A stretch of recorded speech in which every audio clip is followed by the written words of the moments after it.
Hay un tesoro oculto de criaturas extrañas y misteriosas en un libro que conocemos desde hace milenios. Las Sagradas Escrituras están llenas de bestias. ¿Existieron realmente? ¿Pueden encontrarse hoy o son solo mitos? Los investigadores vuelven a examinar la Biblia para buscar pruebas que nos ayuden a resolver los misterios que rodean a estos animales milagrosos. Ahora podemos encontrar a la ballena de Jonás, pero no está en el mar. La vara de Moisés no se convirtió en una serpiente. Podemos desenterrar algo aún mayor. Si conseguimos descubrir al Behemoth y al Leviatán, la tradición dice que debemos comernos a los monstruos. ¡Madre mía, es enorme! Y puede que la serpiente con patas del jardín del Edén exista de verdad. Es alucinante.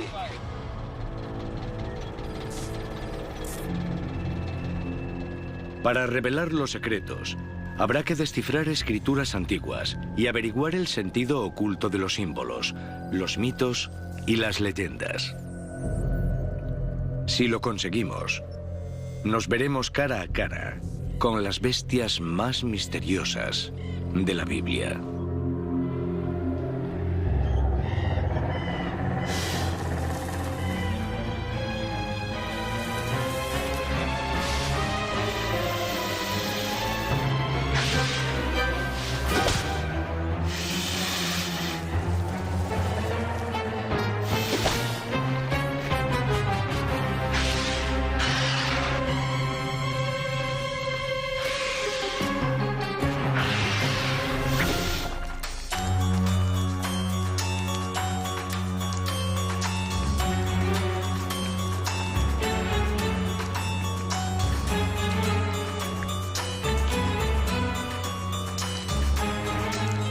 Las bestias de la Biblia.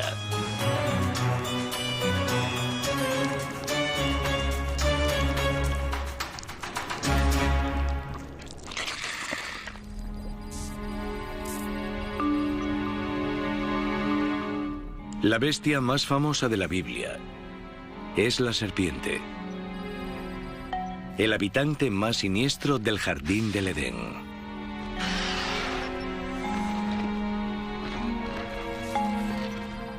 Fue la serpiente la que tentó a Eva.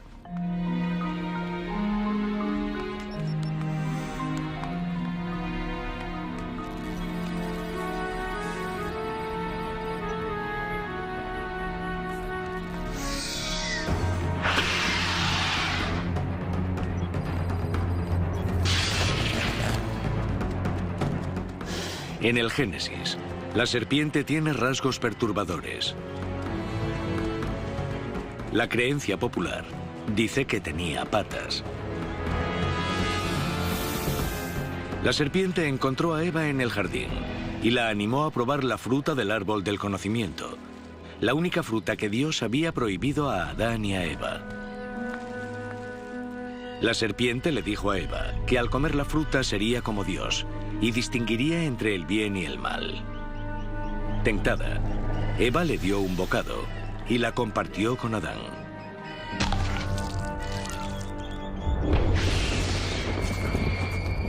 Así pues, Dios expulsó a Adán y a Eva del jardín y maldijo a la serpiente.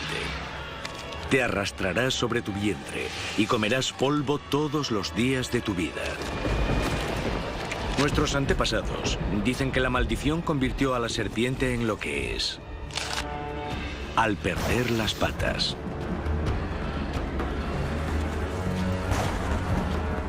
No sorprende que esta historia de pecado les haya dado mala reputación a estos animales.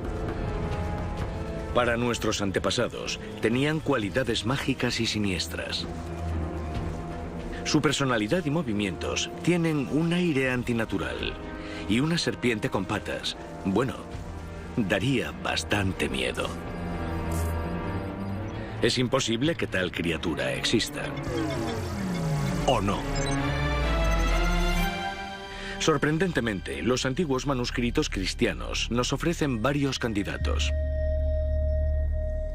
Durante siglos, la palabra serpiente se aplicó a varias bestias de características parecidas.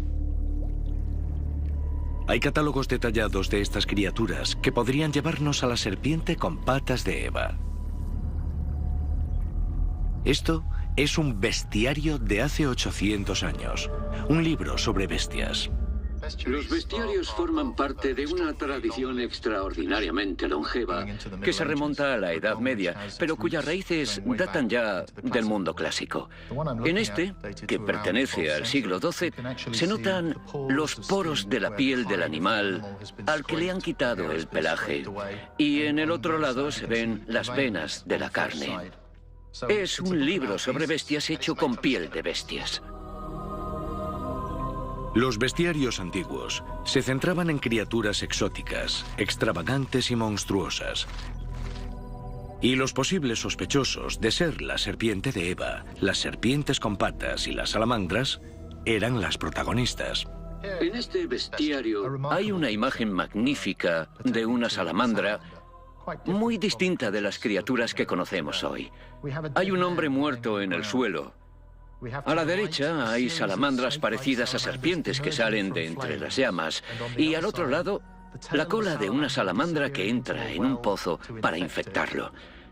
Arriba, un árbol con salamandras trepando por las ramas para comerse las manzanas e infectarlas para matar al hombre. La salamandra dice, voy a traducir un trozo, de todas las criaturas venenosas es la que tiene un mayor poder, pues las otras matan víctima a víctima. Pero esta criatura acaba con muchas personas a la vez, ya que si sube a los árboles, envenena todas las manzanas para que todo el que las coma muera. Como aquí se menciona a la salamandra envenenando las manzanas de un árbol, se asoció desde hace mucho con la serpiente del jardín del Edén. ¿Podría ser la serpiente del Génesis una salamandra venenosa? Si nos remontamos a mucho antes de que se escribiesen los bestiarios, encontramos un comentario bíblico de más de 1600 años, en el que la serpiente de Eva es capaz de envenenar árboles. En este texto llamado el Apocalipsis de Moisés, Eva les cuenta a sus hijos su versión de lo que pasó con el árbol y la serpiente. Su versión dice que la serpiente vertió el veneno de su maldad, la lujuria, en la fruta del árbol y luego dobló la rama para que Eva pudiese alcanzarla, cosa que hizo, y cogió la fruta para comérsela. En cuanto la mordió, supo que todo había cambiado. El manuscrito dice que la serpiente envenenó la fruta del árbol antes de dársela a Eva, y las imágenes del bestiario muestran a la salamandra haciendo exactamente lo mismo. Esto nos lleva a una teoría nueva y sorprendente. La serpiente con patas bíblica podría haber sido una salamandra. Sorprendentemente, muchas salamandras actuales son venenosas. Pero, ¿es su veneno tan potente como para envenenar la fruta de un árbol? Esta pequeñita es una salamandra de fuego. De adulta medirá unos 25 centímetros. La llaman salamandra de fuego por dos razones. La piel tiene marcas que parecen fuego. Un aviso para los depredadores. Tiene unas preciosas marcas de color amarillo y naranja que avisan de que su piel segrega veneno, por lo que tendré que lavarme bien las manos después de tocarla. En la Edad Media se creía que eran tan venenosas que las leyendas decían que una sola había envenenado un río y matado a miles de personas. En realidad el veneno no es especialmente potente, no como para matar a una persona. También se le llama salamandra de fuego por la antigua creencia de que surge del fuego. La gente creía que nacía entre las llamas, y en la Edad Media se decía que su sangre te volvía ignífugo.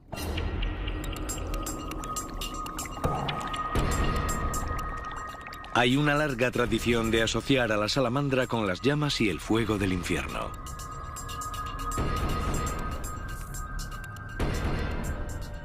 La gente creía que la salamandra no podía arder, igual que las almas de los condenados, que no se consumían con las llamas del infierno.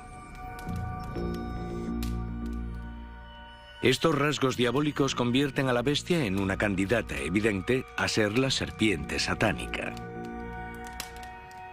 La creencia en las capacidades ignífugas de la criatura viene seguramente de un comportamiento común de varias especies de salamandra: hibernar en troncos podridos. Cuando llevaban la leña y la echaban al fuego, las criaturas salían misteriosamente de entre las llamas. La gente empezó a creer que la salamandra podía dar lana ignífuga, soportar cualquier calor e incluso apagar incendios. Esta pequeña ni tiene lana ni vive en el fuego. De hecho, la ciencia nos dice que ninguna criatura surge del fuego. Y mucha gente afirma que la idea de que la sangre de salamandra tenga características ignífugas no es más que un mito sin fundamento. Pero los zoólogos han descubierto que los tritones y las salamandras sí que tienen propiedades ignífugas, no en la sangre, sino en varias secreciones. Las salamandras tienen glándulas que secretan fluidos para humedecer su cuerpo. Los zoólogos han visto que cuando las salamandras cruzan el fuego, secretan estos fluidos, que se convierten en un tipo de espuma, lo que significa que las salamandras pueden atravesar las llamas y salir ilesas. La espuma disipa el calor del cuerpo, así que aunque la gente diga que la leyenda de las salamandras ignífugas es un mito, vemos que encierra algo de verdad, por increíble que parezca. O sea, que nuestros antepasados tenían razón. Las salamandras sí que pueden segregar veneno y atravesar las llamas. Pero, ¿es esta la serpiente con patas que tentó a Eva? Resulta que la salamandra no es la mejor candidata. Las creencias positivas que la rodean pesan más que su mala reputación. A menudo se usaba para representar lo bueno y lo sagrado, como los santos que soportaban las llamas de las torturas. Hasta se convirtió en un símbolo de Jesucristo tras su crucifixión, en su viaje por las llamas del infierno. Por eso, asociar la salamandra sagrada a la serpiente del pecado que tentó a Eva es contradictorio. Pero hay más candidatos. Si retrocedemos más aún en el tiempo, no solo siglos, sino millones de años, encontramos a un depredador prehistórico extraordinario que se ajusta a la descripción del Génesis y que podría llevarnos a una serpiente con patas viva.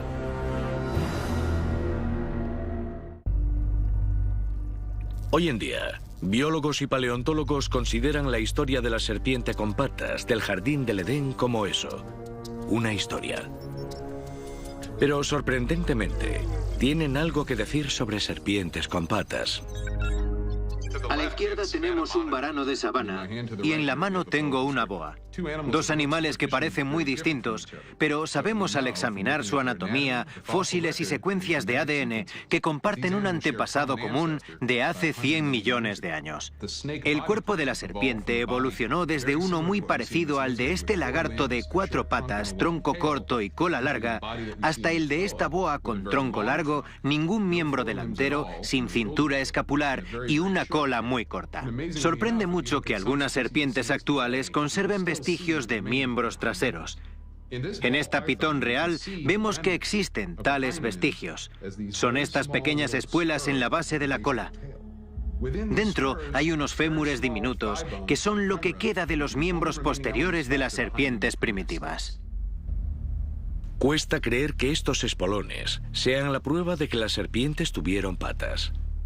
Pero unos fósiles descubiertos recientemente afianzan la teoría. Estos fósiles se recuperaron de conchas y rocas de hace más de 90 millones de años. Las serpientes tienen el cuerpo que vemos en las actuales, como esta pitón. Lo asombroso es que se han recuperado esqueletos enteros que tenían miembros traseros, incluyendo pies y dedos. ¿Podría tratarse de un fósil de una pata de serpiente ancestral?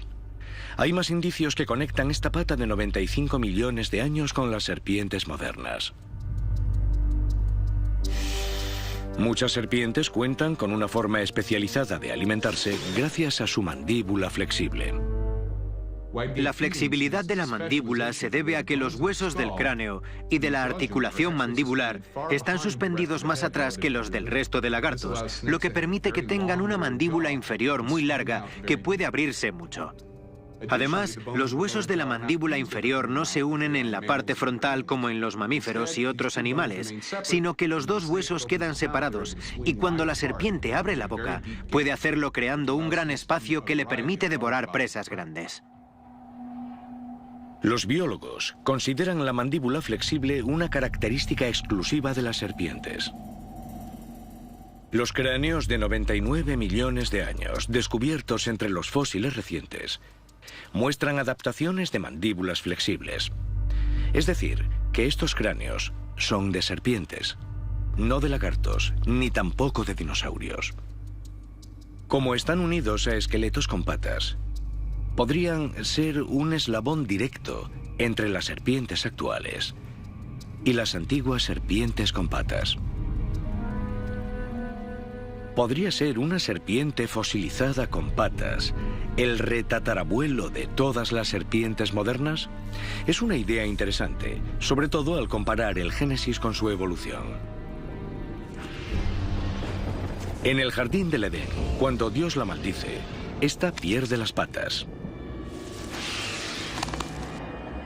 La ciencia moderna recurre a los fósiles y años de evolución para mostrar el mismo resultado. La serpiente perdió las patas al evolucionar para excavar. Todas las serpientes primitivas actuales excavan, por lo que algunos han concluido que adquirieron su forma alargada y miembros reducidos para vivir como excavadoras. En la actualidad existen unas bestias excavadoras que los biólogos clasifican como escamosos, el mismo orden de todas las serpientes y lagartos. En la extraña subcategoría de los anfisbenios encontramos al Bipes biporus, otro sospechoso de ser la serpiente con patas de Eva. Este es el lagarto gusano de dos patas. Estos anfisbenios subterráneos tienen dos fuertes patas delanteras. Cada una cuenta con 5 garras afiladas que sirven para excavar. Se pasan casi todo el tiempo en túneles, alimentándose de hormigas, termitas y larvas. Esta especie se encuentra en la Baja California y México, pero tiene parientes cercanos en el Mediterráneo y en Oriente Próximo. La serpiente con patas, una criatura que casi todos consideran un mito, podría existir hoy en día. El hebreo antiguo de la Biblia describe bestias fantásticas que son símbolos increíbles de poder. Pero las traducciones modernas suelen contener errores que conducen a engaño. Volviendo al texto original, podemos descubrir animales que llevan siglos perdidos. Y uno de los secretos más bestiales de la Biblia se oculta en la serpiente que Dios le dio a Moisés.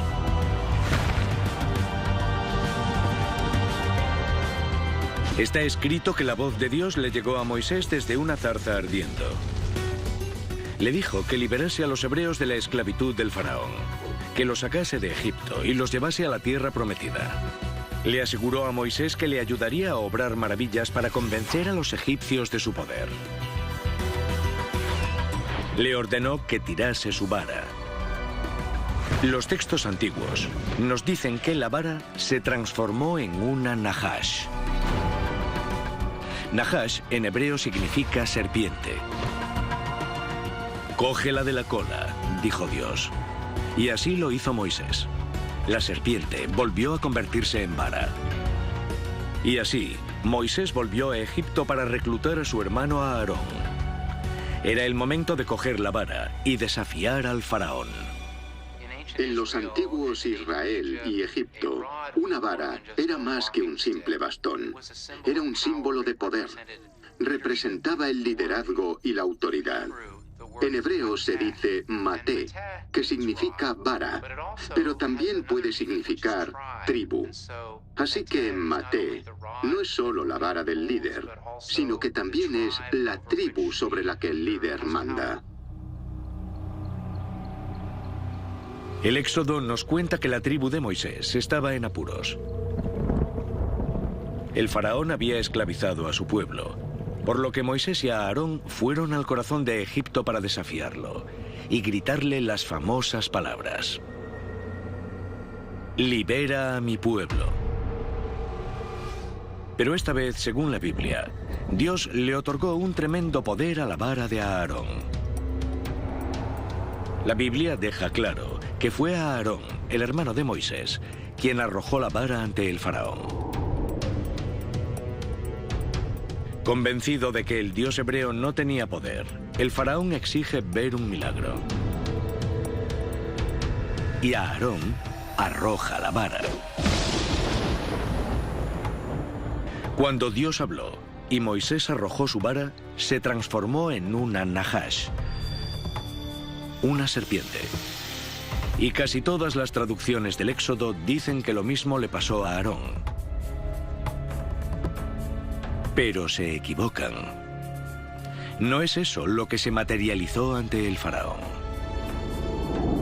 El hebreo original cuenta que cuando Aarón arrojó la vara, se convirtió en un tanín, una bestia considerada tan poderosa por los egipcios que le dedicaron templos enteros, construidos con tal devoción que las gigantescas ruinas siguen en pie 3000 años después. ¿Qué clase de bestia era este tanín? ¿Por qué se la reverenciaba tanto? ¿Y cómo cambia nuestra concepción de la Biblia? Cuando Moisés y Aarón se presentan ante el faraón y Aarón arroja la vara, se convierte en un tanín. La palabra tanín se usa en referencia a lo dicho en el libro de Ezequiel, que dice que el faraón, el rey de Egipto, es el gran tanín que vive en el Nilo y se autoproclama rey y creador de absolutamente todo. ¿Qué es el gran tanín del río Nilo? Pues el cocodrilo del Nilo, el mayor depredador de Egipto. Según Ezequiel, Dios comparó al faraón con el gran tanín que acechaba en el río, y entonces Dios advirtió al cocodrilo: «Te pondré garfios en las fauces y te sacaré de tu río».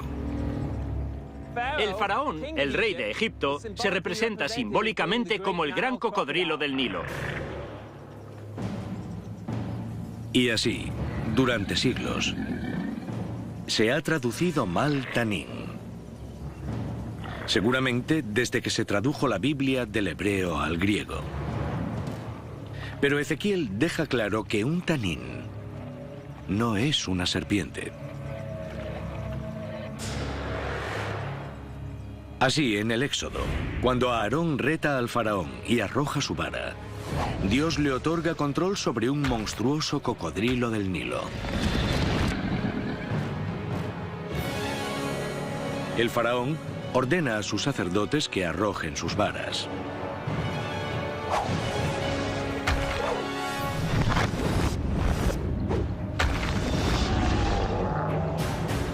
Y empieza la batalla.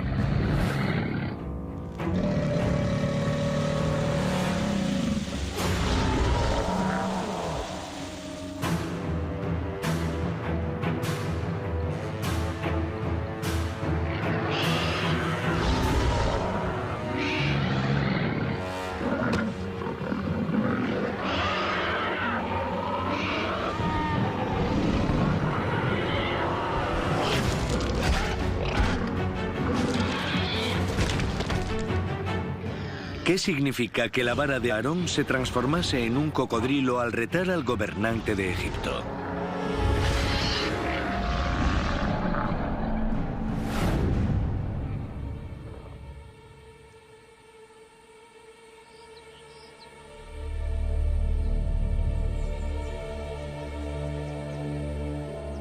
El misterio que envuelve a esta bestia de la Biblia empieza aquí. Entre estas enormes columnas y muros donde hay indicios de que una de las más antiguas y adoradas deidades egipcias era el dios cocodrilo Sobek. Estamos en el templo de Komombo, en el sur de Egipto, en las orillas del Nilo. Es un templo poco común porque está dedicado al encantador dios cocodrilo Sobek. Se suele representar como un hombre con cabeza de cocodrilo o como un cocodrilo normal. Sobek era uno de los dioses más importantes del panteón egipcio, seguramente uno de los 10 o 15 principales, y su popularidad fue creciendo con el tiempo. En parte porque era una mezcla de dios de la fertilidad y dios del sol. Los antiguos egipcios representaron a Sobek como un cocodrilo, porque creían que estos tenían poderes mágicos. Las hembras de los cocodrilos parecían saber cuándo habría inundaciones, y justo antes ponían entre 18 y 80 huevos. Los nidos siempre estaban por encima de la línea de la inundación, por lo que nunca les afectaban las aguas. El otro motivo es que los cocodrilos pasan mucho tiempo en los bancos de arena tomando el sol, así que era la opción ideal para ser una deidad solar. Las escamas de los cocodrilos brillan cuando les da la luz y parecen de oro por el reflejo del sol. Los egipcios solían tener un cocodrilo vivo en la piscina del templo, que en teoría era la encarnación del dios Sobek. Venían peregrinos a visitarlo, a hacerle ofrendas de comida, bebida, carne, pan y hasta vino para satisfacerlo. Matar a un cocodrilo sagrado sería un crimen tremendo. Así que en el Éxodo, Dios transforma la vara de Aarón en uno de los animales más reverenciados de Egipto. Que Aarón controlase al poderoso cocodrilo del Nilo habría puesto a prueba las creencias del faraón. Parecía que su dios Sobek estaba en apuros. Si el cocodrilo pudiese ganar la batalla, ¿qué amenaza supondría para el poder del faraón? Los restos momificados de cocodrilos de hace 2000 años pueden contener las respuestas. Lo crean o no, hay secretos dentro del estómago de esta bestia bíblica. La Biblia describe criaturas maravillosas y fantásticas. Las nuevas investigaciones sobre sus orígenes han revelado verdades sorprendentes. Durante siglos ha habido monstruos escondiéndose de nosotros. Todo se remonta a una mala traducción de la historia del Éxodo. En el texto hebreo, la vara de Aarón no se convierte en una serpiente, sino en un poderoso cocodrilo del Nilo. Cualquier faraón se habría visto intimidado. El cocodrilo era uno de los dioses más reverenciados. Si el cocodrilo de Aarón devoraba al del faraón, ¿cuánto poder soberano estaría en juego? El verdadero significado del duelo del Éxodo puede revelarse por fin con ayuda de un cocodrilo momificado. Este cocodrilo tiene al menos 2000 años, unos 2300 aproximadamente. Los egipcios momificaban a los cocodrilos porque creían en la vida eterna. Y los dioses también son eternos. Creían que el espíritu del dios Sobek habitaba un cocodrilo sagrado que vivía en el templo. Cuando el cocodrilo moría, lo momificaban y lo enterraban con solemnidad porque era un dios.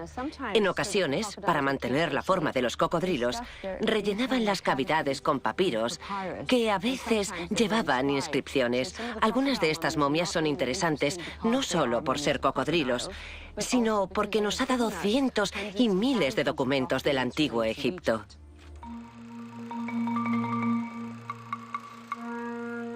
A principios del siglo XX, ocultas en las arenas de las afueras de la antigua ciudad de Tebtunis, los arqueólogos desenterraron 1500 cocodrilos momificados. De ellos, 31 estaban llenos de papiros. Las cavidades de los cocodrilos contenían una auténtica mezcla de textos antiguos que abarcaban no solo siglos, sino culturas. En ellos había obras y poemas griegos que sugieren que el culto a los cocodrilos no era popular solo en Egipto.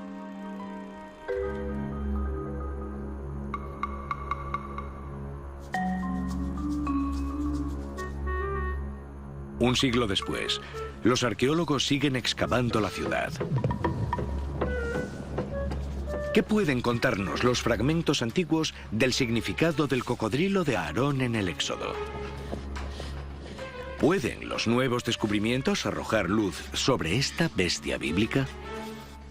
Si tienen preguntas sobre cocodrilos en Teptunis, solo hay una persona con quien hablar: Claudio Galazzi. Uno de los lugares preferidos para excavar de este catedrático está al final de este antiguo camino y fuera de los muros de otro templo al cocodrilo. Ahora estamos sobre el templo del dios cocodrilo. La deidad más importante de Teptunis era el cocodrilo. Como ven, dentro del templo hay una zona vacía en la que hemos recogido cientos y cientos de papiros. Muchos de los fragmentos desenterrados por el equipo de Galazzi contienen preguntas al dios cocodrilo Sobek. La gente escribía una pregunta en el papiro, o a veces muchas, y se las daban a los dioses para que ellos respondiesen a su problema personal. Por ejemplo, ¿voy a Alejandría o no? O ¿quién me ha robado la ropa? ¿Cronium, Irene u otra persona? La gente le preguntaba al dios cocodrilo porque el dios cocodrilo era un oráculo. Los dioses oráculos se consideraban sabios consejeros capaces de predecir el futuro. Como los antiguos egipcios vieron que los cocodrilos predecían las inundaciones y nunca ponían los huevos demasiado bajos en las orillas del Nilo, pensaron que el cocodrilo era vidente.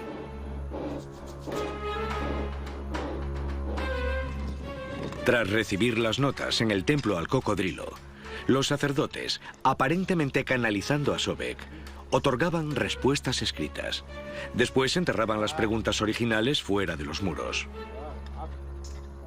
Estas plegarias en papiro han estado selladas más de 2000 años. Los secretos que encierran pueden mostrarnos el verdadero poder tras el dios cocodrilo. Hace unos días, aquí, en unos pocos metros cuadrados, desenterramos 55 preguntas al oráculo, que se pueden ver en el laboratorio.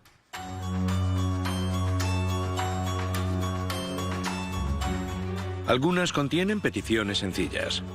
Otras, consejos matrimoniales. Otras son listas de sospechosos de varios crímenes y piden a Sobek que diga quiénes son los culpables. Hay un nombre. Es el nombre de una persona, de un varón. Enaros Apoloniu Maximus. Enaros, hijo de Apolonios, un soldado. Le preguntan al dios cocodrilo sobre este nombre. Al juntarlos, crean una imagen muy vívida. Podemos ver una imagen real de cómo era la vida hace algo más de 2000 años. Y esa imagen muestra que Sobek, el dios cocodrilo, se había vuelto una de las deidades más populares del Imperio Medio. Los romanos y los griegos empezaron a creer en el dios egipcio. El dios de Moisés y Aarón se habría enfrentado a un fuerte culto. Cuando leemos la traducción correcta del Éxodo y que la vara de Aarón se transforma en un cocodrilo y no en una serpiente, el simbolismo queda claro. Por primera vez en milenios se revela el verdadero sentido de esta bestia bíblica. En el duelo del Éxodo, cuando el cocodrilo de Aarón se enfrenta al dios Sobek del faraón, se pone en juego la visión del mundo de los antiguos egipcios.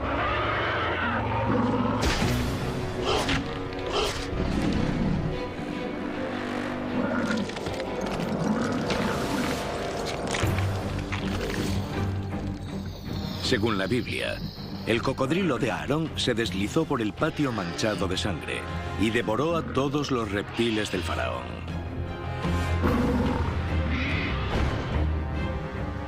Y con ellos cayó el poder del soberano.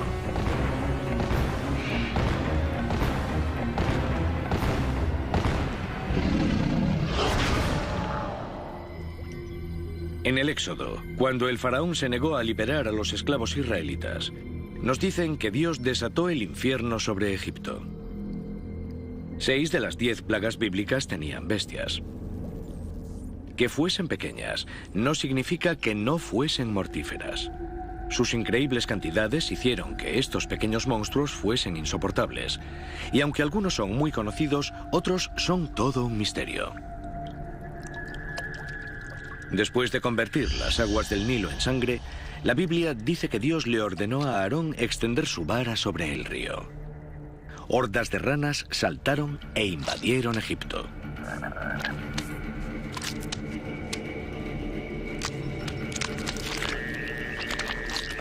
Para descubrir qué bestias siguieron a las ranas, tenemos que volver a las palabras originales. Al contrario que las lenguas modernas, el hebreo bíblico tiene un vocabulario muy reducido, así que una palabra puede significar varias cosas según el contexto. Al leer las historias de las plagas bíblicas, viendo estas palabras que se refieren a las distintas plagas, nuestras traducciones podrían ser muy distintas respecto al sentido dado por los que las relataron y lo que imaginaban. Es en la tercera plaga donde empiezan los misterios. Las traducciones populares de esta plaga y las siguientes están llenas de errores. La tercera es una plaga en hebreo kinim, que significa insectos que pican.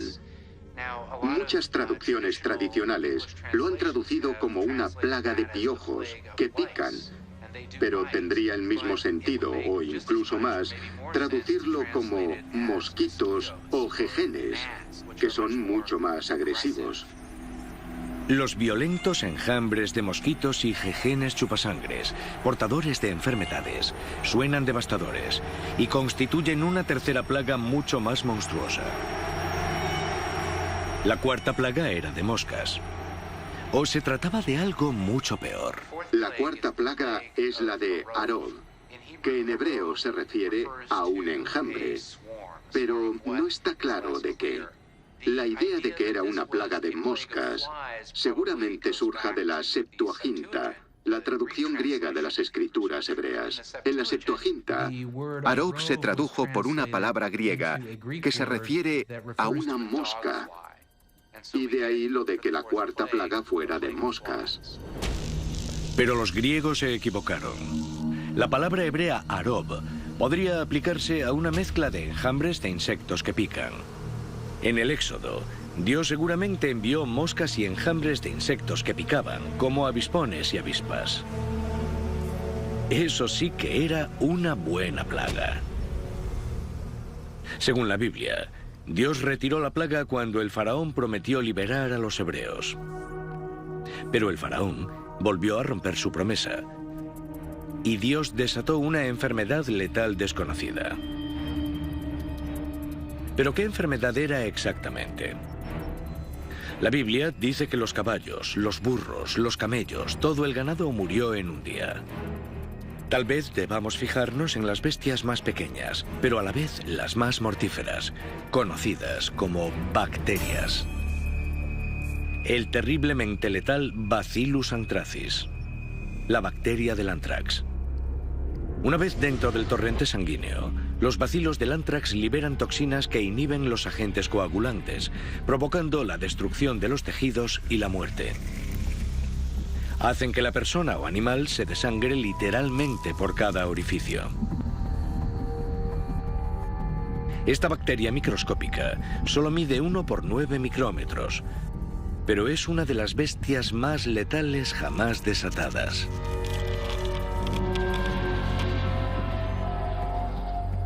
La descripción bíblica de la quinta plaga y la devastación que produjo entre el ganado encaja con las descripciones científicas modernas de los efectos del anthrax.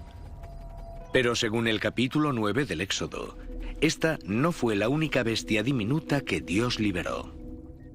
Para la sexta plaga, Dios les dice a Moisés y a Aarón que cojan hollín del horno y lo lleven ante el faraón. Luego Moisés tenía que arrojar las cenizas hacia el cielo para que se desperdigasen por todo Egipto y les causase shahin a los animales y a las personas. Shahin, en hebreo, suele significar ampollas. Es la plaga de las ampollas. Erupciones ulcerosas en la piel de los egipcios y su ganado. Unas ampollas supurantes que seguramente fueron causadas por otra bacteria, quizá del grupo Staphylococcus aureus. Aunque no es tan letal como el anthrax, provoca infecciones que pueden causar la muerte y es el candidato más probable a ser la sexta plaga. Y luego llegaron las langostas. La gran langosta marrón, autóctona de Egipto, mide unos 7,5 centímetros. Tiene una gran boca, 2 mandíbulas y 4 dientes que son como tijeras que agarran y cortan. Según la Biblia, la octava plaga fue de langostas. Millones y millones de estas llenaron el cielo y arrojaron una oscura sombra sobre Egipto. Consumieron los campos y los árboles, devorándolo todo a su paso. Ranas, moscas, mosquitos, avispas, langostas y bacterias. Las traducciones correctas y los análisis científicos por fin dan un conocimiento completo de lo que habría sido la devastación para Egipto.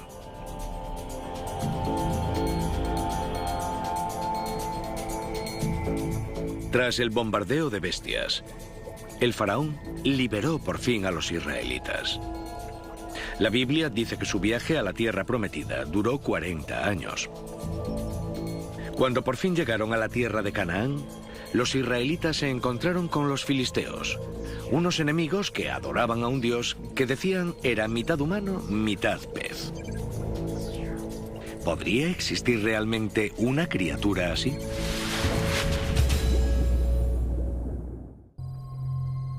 Hay muchos misterios en torno a las criaturas milagrosas de la Biblia. Bestias cuya existencia parece demasiado descabellada para ser real. Pero ha habido muchos animales extraños que al principio se creían obra de la superstición y que acabaron teniendo su base en evidencias biológicas. Hoy en día, podemos descubrir antiguas pistas bíblicas para separar el mito de la realidad y las sirenas de los simples humanos. ¿Podría existir el pueblo de las sirenas? La tradición sugiere que se las adoraba como a diosas en la antigua Judea. Las leyendas sobre sirenas y tritones son muy antiguas y existen en todo el mundo. A lo largo de la historia han recibido muchos nombres: sirenas, selkis, tritones, morganas y nixis. Y en sitios como Weeki Wachee, en Florida, son criaturas muy reales. Creo que las sirenas existen. ¿Por qué no? El océano es muy grande, está lleno de infinidad de criaturas y a lo largo de los siglos ha habido muchos avistamientos. ¿Por qué no creer en ellas?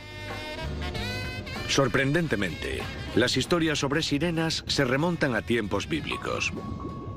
El primer relato conocido sobre sirenas procede de hace 3000 años, en Asiria. Se dice que la tradición del tritón es incluso más antigua. Sumeria, en el sur de Mesopotamia, lo que hoy en día son Siria e Irak, es una de las civilizaciones más antiguas conocidas. Y muchas culturas sumerias adoraban a Dagón, el gran dios conocido por ser mitad hombre, mitad pez. Dice la creencia popular que los filisteos bíblicos, los mayores rivales de los israelitas, adoraban al mismo dios pez. En la Biblia hebrea se describe a los filisteos como los principales enemigos de los israelitas. Una de las cosas que presenta esta Biblia es el dios de los filisteos, Dagón. En la actualidad, en una colonia de Tel Aviv, hay ruinas filisteas que pudieron haber sido un antiguo templo de Dagón. Sabemos que el texto de la Biblia habla de un templo de Dagón en Gaza y de otro de Dagón en Ashdod. Existe una enorme probabilidad de que el templo que vemos aquí debajo, en Kasile, también pudiera ser un templo de los filisteos al dios Dagón. Podría ser que los enemigos bíblicos de los israelitas venerasen a un dios, mitad humano, mitad pez, tras estos mismos muros. Popularmente se relaciona el nombre Dagón con un dios pez. Y la razón es que el nombre Dagón a mucha gente le recordaba a la palabra hebrea dag, que significa pez. Desde los tiempos medievales, los intérpretes de la Biblia han sugerido que el dios Dagón era un dios pez. De hecho, si buscas hoy Dagón en Google, salen cientos de imágenes y de personas escribiendo y relacionando a Dagón con un dios pez. Asociar el antiguo texto religioso con las sirenas está tan de moda hoy en día como en la Edad Media. La deidad mitad humana, mitad pez, nada por cientos de páginas web con la etiqueta de dios de los filisteos bíblicos. ¿Cómo explicamos que se le hayan dedicado tantos escritos a esta criatura? Durante milenios, esta mezcla de humano y pez ha surcado los océanos y las culturas, incluyendo Portugal, India, Haití, China, África, Inglaterra, Alemania, Rusia y Japón. ¿Por qué las sirenas han sido tan populares a lo largo de los siglos hasta la actualidad y en tantas culturas? Los criptozoólogos, como Loren Coleman, les dirán que es porque estas criaturas existen. Pero no son tan atractivas. Uno de los animales que nos interesan a los criptozoólogos son las sirenas. La concepción popular es que son preciosas mujeres. Pero, ¿y si esa criatura fuera otra cosa? ¿Y si son vacas marinas? ¿Y si son manatíes? Mucha gente ha dicho, ¿cómo se puede confundir ese animal con una sirena? Claro está que entre ellos se ven preciosos, pero para los humanos son animales bastante feos. Algo que ilustra que los manatíes y las vacas marinas a veces pueden parecer humanos es que en el agua adoptan una postura sentada, cogen a las crías y las amamantan de la misma forma que los humanos. Los marineros de los barcos, desde lejos, podrían haberlas confundido con seres humanos, con sirenas amamantando a sus bebés. Pero los testimonios sobre sirenas pertenecen a varias culturas y son muy antiguos, lo que nos da una pista de que las sirenas no pueden ser solo vacas marinas y manatíes, porque algunos de esos testimonios son de zonas donde nunca ha habido manatíes.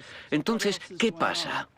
Creo que muchos avistamientos quizá no sean de manatíes, sino de focas, porque son más esbeltas.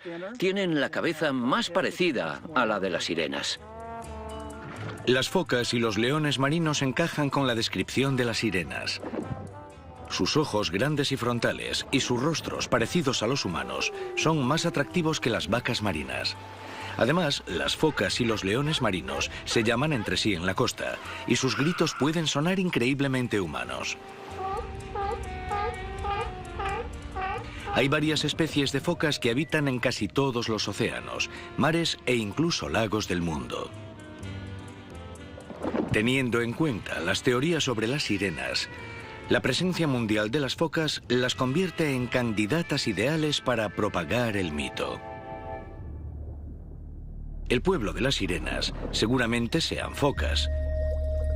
Pero, ¿qué nos dice eso de Dagón, el supuesto dios mitad humano, mitad pez de los filisteos bíblicos? ¿Resulta que los antiguos enemigos de los israelitas confundían focas con dioses? Si viajáramos en el tiempo hasta Filistea, en el año 1000 a.C., y preguntásemos si hay alguna conexión entre el dios Dagón y un dios pez, Los filisteos dirían que es una idea muy mal pescada. No tiene base alguna. Y es que con todo lo que sabemos de la arqueología filistea, no hay ninguna representación de dioses con forma de pez. Es algo que aparece de la Edad Media en adelante. Como la palabra dag significa pez en hebreo, los traductores medievales de la Biblia representaron a Dagón como un dios pez. Y en la Europa medieval, entusiasmada por las sirenas, se volvió un error tan extendido que aún hoy nos tragamos ese anzuelo bíblico. El caso es que la palabra Dagón encaja mucho mejor con la palabra hebrea Dagán. La palabra hebrea Dagán significa grano. Conocemos un dios semita antiguo del período anterior a los filisteos en la Edad de Bronce, un dios llamado Dagón, asociado a la fertilidad del grano, a la fertilidad en la agricultura. De hecho, según lo que podemos ver en los antiguos restos filisteos, su deidad principal era en realidad una diosa, y seguramente fuese una diosa madre, como Gaia en la antigua cultura griega. Bien podría ser que el Dagón masculino de los filisteos fuese en realidad una evolución de algo que originalmente fue una deidad femenina en tiempos bíblicos. Tiene más sentido que los filisteos adorasen a una deidad que les daba su pan de cada día. Una diosa madre o una diosa de la fertilidad del grano parece mejor elección que un hombre pez con cola. El dios pez asociado con la Biblia es un mero mito, derivado de una mala interpretación medieval. La creencia en esta bestia de la Biblia queda desmontada. Pero hay otras bestias mejor descritas en los mares bíblicos que cuesta mucho más descartar. ¿Qué dirán si les contamos que hemos encontrado la ballena que se tragó a Jonás?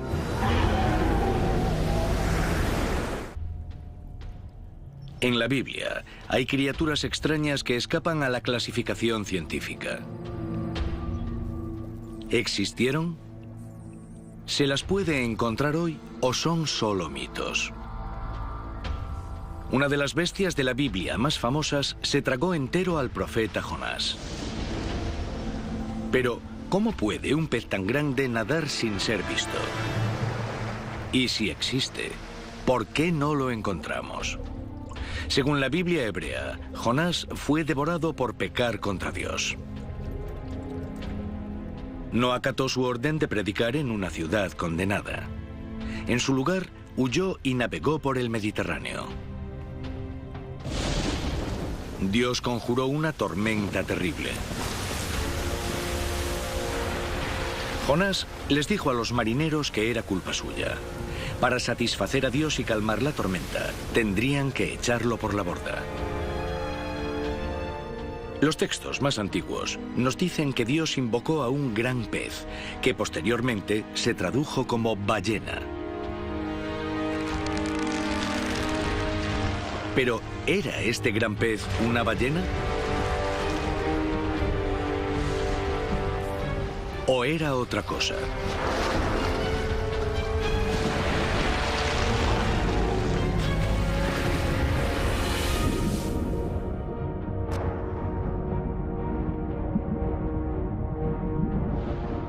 En la antigüedad, no tenían equipos de buceo ni submarinos. Lo que había en las aguas profundas y oscuras del mar era un misterio. De vez en cuando salían a la superficie grandes criaturas submarinas, pero los marineros solo veían una parte de su anatomía. Dejaban mucho a la imaginación.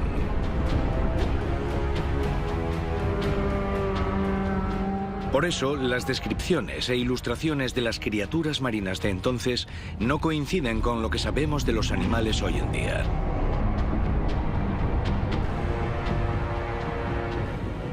Pero el libro de Jonás se escribió hace miles de años. Y puede que entonces hubiese criaturas que ya no existen en los océanos.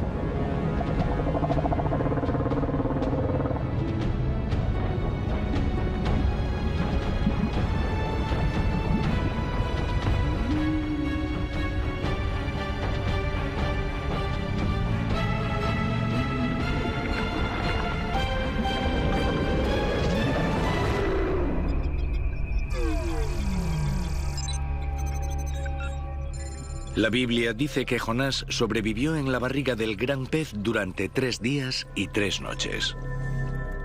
Le rogó a Dios que lo perdonase por desobedecerle. Y fue entonces cuando el pez escupió a Jonás. ¿Es posible que a un hombre se lo traguen entero y sobreviva? ¿Qué clase de pez podría conseguirlo? Esto es una representación fósil de un tiburón blanco, pero el tiburón moderno llega a este tamaño. Este era uno grande, de unos 6 metros de largo. Los dientes de los tiburones blancos son grandes y aserrados, diseñados para arrancar trozos de carne.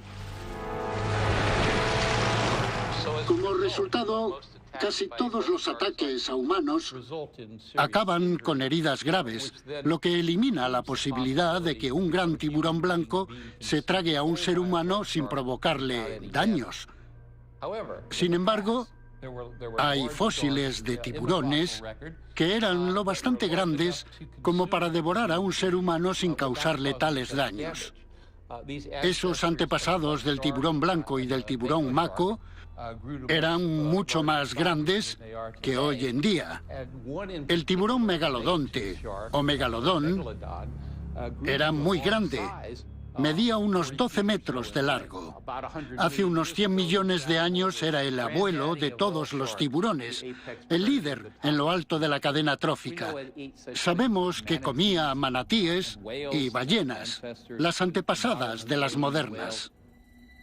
Los enormes dientes del megalodón se han encontrado incrustados en los huesos de ballenas prehistóricas. Este tiburón enorme desayunaba ballenas.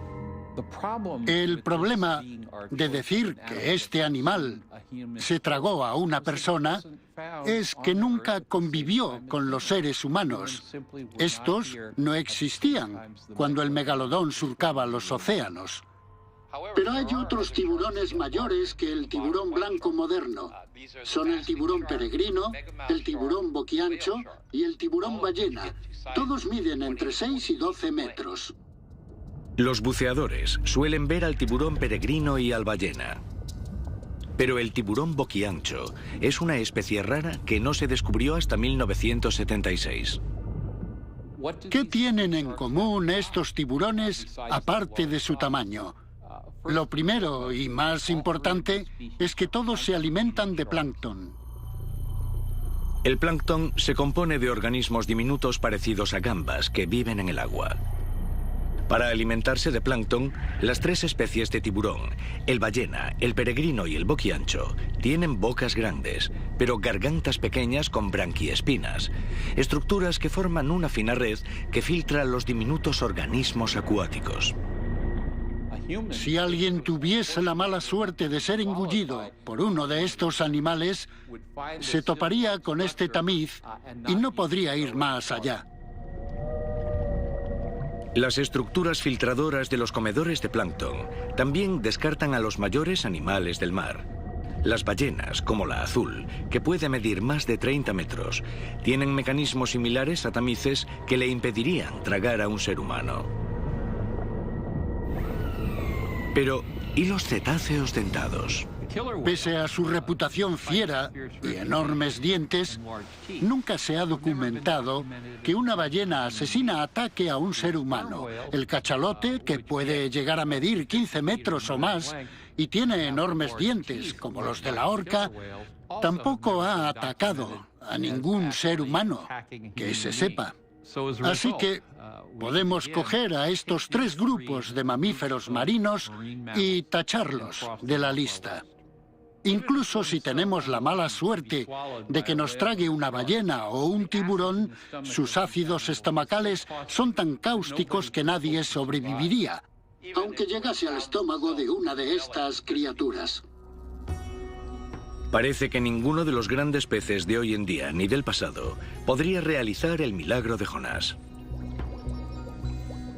Pero puede que la ballena nade en metáforas. El Génesis dice que Dios dividió las aguas bajo el firmamento. A lo mejor, buscar esta bestia bajo el agua es un error de base. Tal vez deberíamos buscar en el cielo. Este es un mapa estelar de hace 400 años. Un antiguo mapa del cielo nocturno para marineros. Está repleto de constelaciones que representan a todo tipo de criaturas celestiales. Las noches del 21 al 24 de diciembre son las más oscuras y largas de todo el año. Y en el año 760 a.C., los tiempos de Jonás, los astrólogos apodaban al solsticio de invierno barriga de ballena, porque en esas largas noches había una constelación que se tragaba el firmamento. El software planetario permite retroceder milenios y observar el firmamento nocturno desde donde queramos. Pondré el cielo del año 760 a.C. Nos situamos justo encima del Mediterráneo el día 21 de diciembre, que fue la noche más larga del año en los meses oscuros del invierno. Quiero ver la constelación conocida como Cetus, que según la leyenda era un monstruo marino mítico o una ballena anfibia gigante. La constelación es enorme. Es la cuarta más grande del cielo.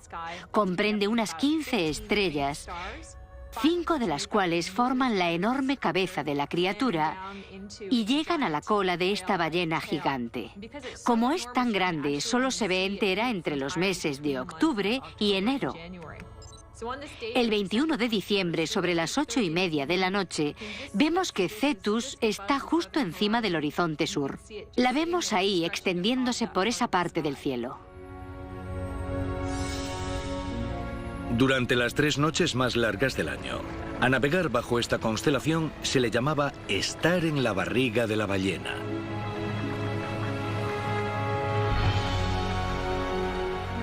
La historia de la ballena de Jonás podría tener un mensaje sencillo. A quien peca, lo consume la oscuridad. Y a quien pide perdón, se lo liberará de dicha oscuridad. Durante milenios, la gente se ha tomado la historia del pez de manera literal. Pero en realidad la criatura nada entre las estrellas.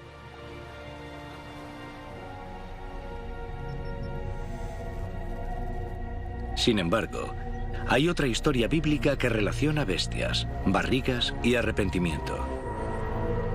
Se supone que 2 monstruos colosales aparecerán al final de los días, pero no nos comerán. Nos los comeremos nosotros. Actualmente hay investigadores analizando antiguos textos bíblicos, descubriendo pistas que podrían revelarnos animales extraordinarios. En los primeros comentarios de la Biblia hebrea, los rabinos ofrecían una visión de un festín futuro. Según sus predicciones, habrá 2 enormes bestias asadas, una terrestre y una marina, que se prepararán y servirán en el banquete del fin de los días. Según sus interpretaciones de las escrituras hebreas, los primeros rabinos imaginaron que en el fin de los tiempos habría un banquete espectacular que sería ofrecido a los justos. En ese menú del que hablan, habría 2 criaturas enormes y monstruosas, el Behemoth y el Leviatán. Los textos antiguos dejan claro que los justos se alimentarán de la carne divina de estas criaturas. Pero, ¿qué son exactamente y dónde encontrarlas? Si nos tomamos los textos bíblicos de forma literal y vemos estos monstruos, el Behemoth y el Leviatán, lo que encontraremos sobre este misterio es muy fuerte, incluso es algo inquietante. En el libro de Job, la Biblia dice que el Behemoth tiene huesos como tubos de bronce y extremidades como barras de hierro. Puede endurecer la cola como un cedro y resistir la embestida del río Jordán con su boca. El libro de Job dice que el Behemoth es un animal grande y poderoso que vive en ríos y pantanos. Se dice que come hierba, que tiene la cola como un cedro y que tiene una boca enorme. ¿Qué es este animal? Algunos han dicho que se refiere a un dinosaurio saurópodo, uno como el famoso brontosauro, que es un animal grande y poderoso que vive en pantanos y tiene la cola como un cedro. Sugerir que el ser humano comerá dinosaurios es bastante raro. Pero los criptozoólogos creen que hoy en día podrían existir saurópodos. Existen leyendas del Congo que hablan de una criatura llamada Mokele Mbembe, que significa el que detiene el fluir de los ríos. Los criptozoólogos conocen una historia de África Central que habla de un dinosaurio llamado Mokele Mbembe. Se dice que ha sido visto en el Congo y parece un saurópodo, un dinosaurio parecido a este. Tiene el cuerpo grande y bulboso, una cola larga y el cuello largo. Los autóctonos lo han visto y hablan de él. Es parte de su historia, es algo tradicional. Muchas expediciones han ido a África. El Smithsonian fue la primera organización en mandar exploradores en 1920 y 21 a buscar pruebas. ¿Es de verdad posible que los dinosaurios hayan pasado milenios ocultos en las junglas africanas? ¿Hay un behemoth escondido, esperando a que se lo coman los justos en el fin de los días? Algunas de las expediciones de los 60 y los 70 contaron historias de que los lugareños habían comido parte de un Mokele Mbembe y habían muerto. En todas las expediciones hay historias de varios tipos de Mokele Mbembe. Y la que cuentan a menudo está representada en esta estatuilla, el asesino de elefantes. La han esculpido los nativos. Decían que tenía el cuerpo grande y la cola recta, de la que se habla en la historia de Behemoth. Esto puede ayudarnos a corregir un error de identificación, porque el Mokele Mbembe quizás sea una versión africana de una especie desconocida de rinoceronte acuático.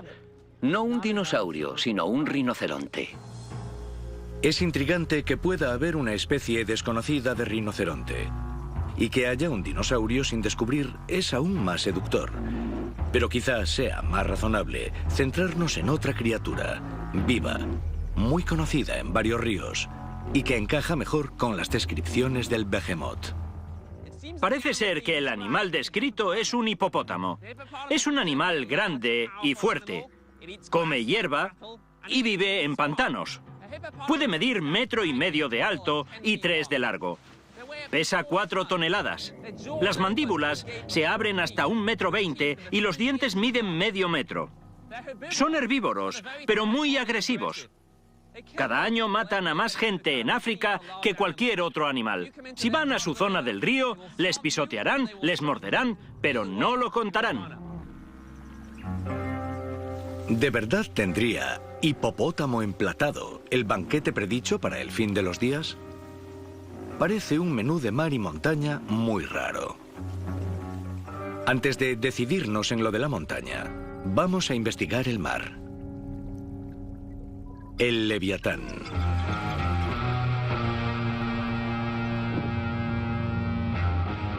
El libro de Isaías describe al Leviatán como una tortuosa serpiente marina. El libro de Job dice que cuando tiene hambre, expulsa por la boca un calor que hace hervir todas las aguas de las profundidades. El terror rodea sus dientes, hace temblar a los poderosos y las espadas no lo hieren. Algunos estudiosos dicen que los textos se refieren a un plesiosaurio prehistórico, que vive en lo más profundo del océano y que no ha evolucionado con los milenios. Pero otros afirman que se trata de criaturas vivas que sí se han visto. Criaturas extrañas del océano como el pez remo. Es algo alucinante. ¡Madre mía, es enorme! Es larguísimo, es el más largo que he visto. También llamado el rey de los arenques, el pez remo es el pez óseo más largo del océano. Puede medir 11 metros. Su carne tiene una consistencia gelatinosa y blanda. Luce una majestuosa aleta dorsal de color rojo cardenal. Al pez remo rara vez se lo ve porque suele estar a 900 metros de profundidad. No fue hasta 1996 que se grabó a uno con vida. Pero por muy grande que sea, no hay nada que temer. El pez remo carece de dientes, se alimenta de plancton, es inofensivo. No es la apocalíptica serpiente marina descrita en el libro de Job. De hecho, cuanto más surcamos los mares bíblicos buscando pistas del Leviatán, más descubrimos que lo que se dice de esta criatura es contradictorio.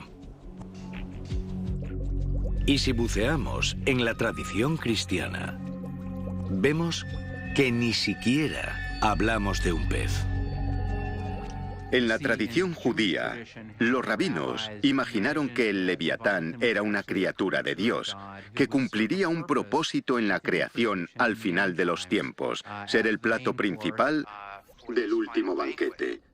La tradición cristiana va por otros derroteros, en parte porque en la traducción griega de las escrituras hebreas, la Septuaginta, el nombre propio Leviatán se tradujo al griego como dracón.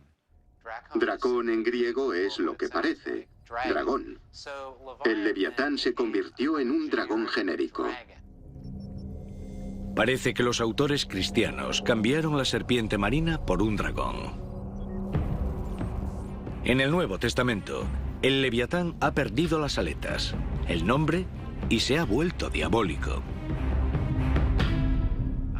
El Leviatán encaja con la imagen del libro de las revelaciones del dragón rojo, que es Satán, y el diablo en Revelaciones 12.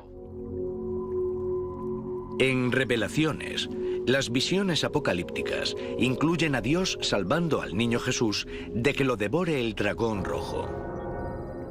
Si es el mismo dragón, el mismo dracón que el Leviatán, entonces han cambiado el sabroso pescado divino por carne incomible de monstruo satánico.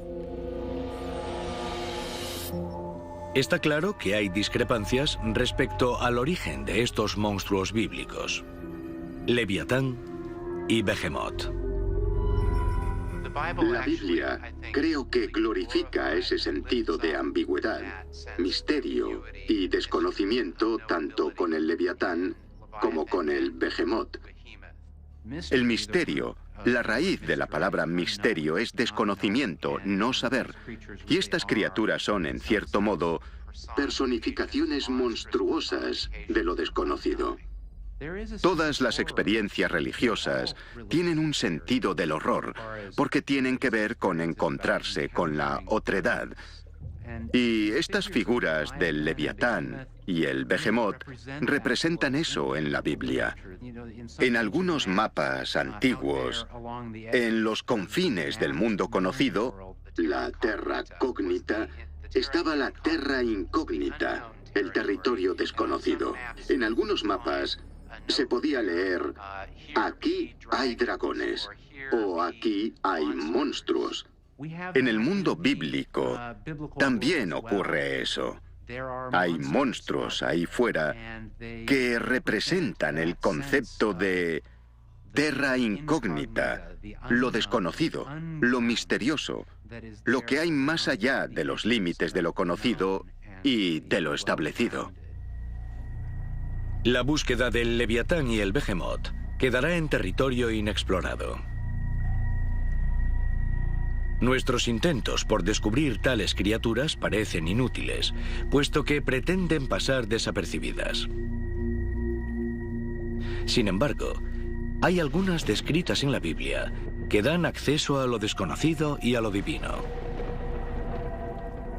Estos ángeles podrían abrir las puertas del cielo en el fin de los días. Pero no son los bebés regordetes y adorables que conocemos. Los querubines podrían ser las criaturas más extrañas y horripilantes jamás creadas. Por la Biblia hay dispersas pistas que apuntan a un famoso pero horripilante mensajero divino. Un tetramorfo, una combinación de 4 criaturas que componen el ángel conocido como querubín. El mensaje que lleva este ángel se ha perdido con los siglos. Es una criatura terrorífica, no el bebé desnudo y regordete que muchos artistas han representado. Si examinamos las descripciones con detalle, podremos revelar por fin el verdadero significado de su diseño. El más indicado es Ezequiel. Era el profeta que mejor vio al querubín. En una visión, Ezequiel contempló una tormenta. Se avecinaba viento del norte, una gran nube con destellos como llamaradas. Dentro, había siluetas que parecían 4 seres vivos, viajando como relámpagos. El antiguo texto explica que dentro de los seres había algo que parecía carbón ardiendo. Cada criatura tenía 4 alas y 4 caras, traducidas desde el hebreo como león, hombre, toro y águila. Eran los querubines. Se dice que llevaban las ruedas del trono de Dios. Y se llevaron a Ezequiel a dar una movida vuelta.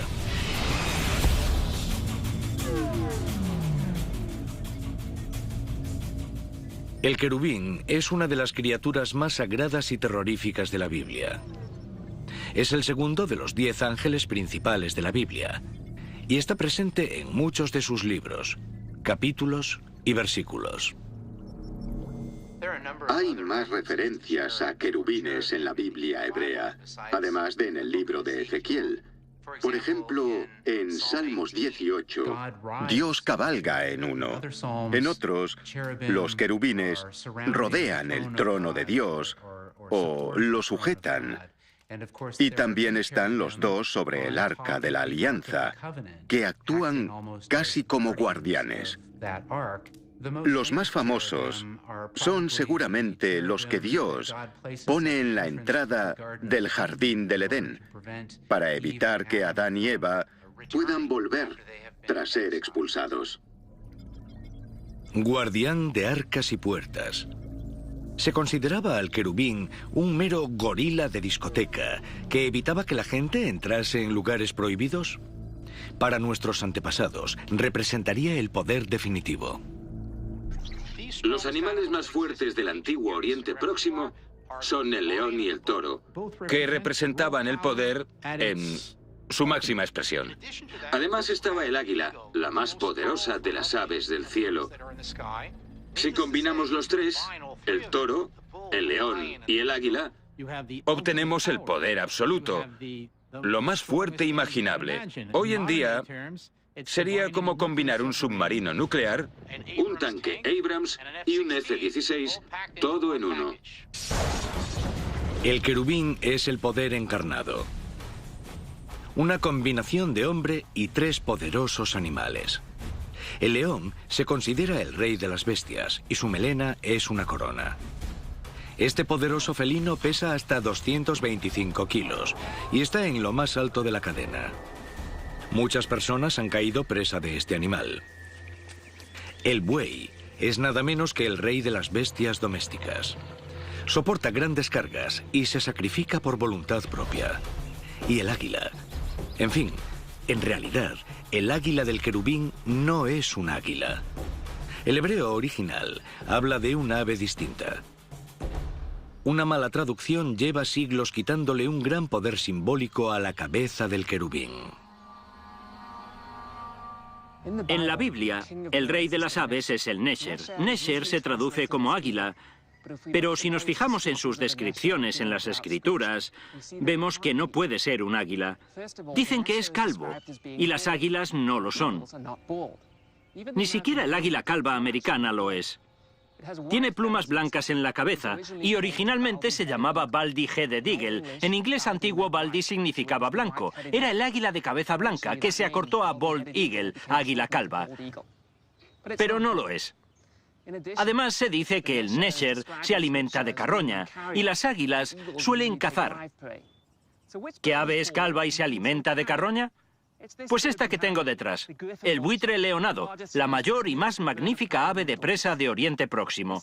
Este es el Nesher de las Escrituras, este es el pájaro calvo carroñero. Todo está conectado. Al estar calvo, puede meter fácilmente la cabeza en los cadáveres sin que las plumas se le llenen de sangre y de vísceras. También es el amo de los cielos, el que más alto vuela. Y ostenta el récord de altitud entre las aves. Una vez uno chocó con un avión a 11.200 metros. Tienen pulmones especiales para respirar a esa altitud. Entonces, si el Nesher es el buitre leonado, ¿por qué todos creen que es el águila? Pues porque las traducciones se hicieron en Europa, donde no hay muchos buitres leonados, pero sí que hay grandes águilas. Era el ave que Roma ponía en sus banderas, pero en la tierra de la Biblia no es el águila el rey de las aves, sino el buitre leonado. La traducción correcta de Nesher le devuelve al querubín una potente connotación que estuvo perdida durante siglos. El buitre leonado es el ave que más alto vuela, lo que encaja con el propósito elevado y divino del querubín.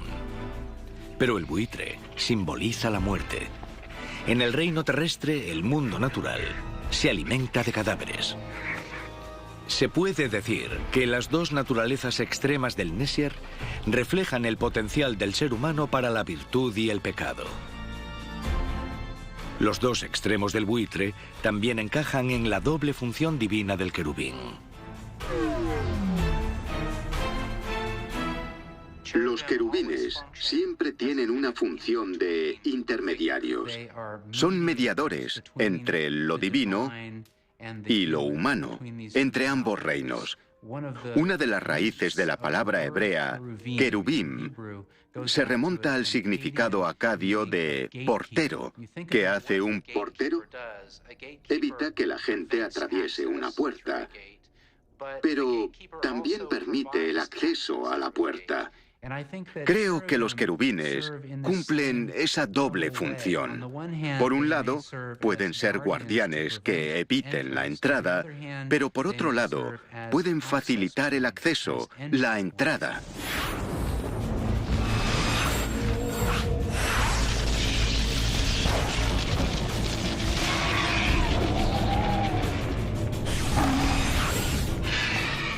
En la visión de Ezequiel, los querubines abren las puertas a lo divino y llevan a Ezequiel a ver a Dios surcando los cielos. Las referencias posteriores sugieren que al final de los días, los querubines volverán a abrir las puertas del paraíso y permitirán que la humanidad regrese al jardín. Y así, volvemos a estar en la casilla de salida, en el jardín del Edén, con la serpiente. De camino hemos descifrado los secretos, resuelto los misterios y descubierto que las criaturas encierran algo de verdad. Pero, ¿cómo termina la historia de la serpiente? Según la Biblia, la expulsaron del jardín, que está vigilado sin descanso por los querubines. Su misión es asegurarse de que esta bestia nunca vuelva a entrar en el paraíso.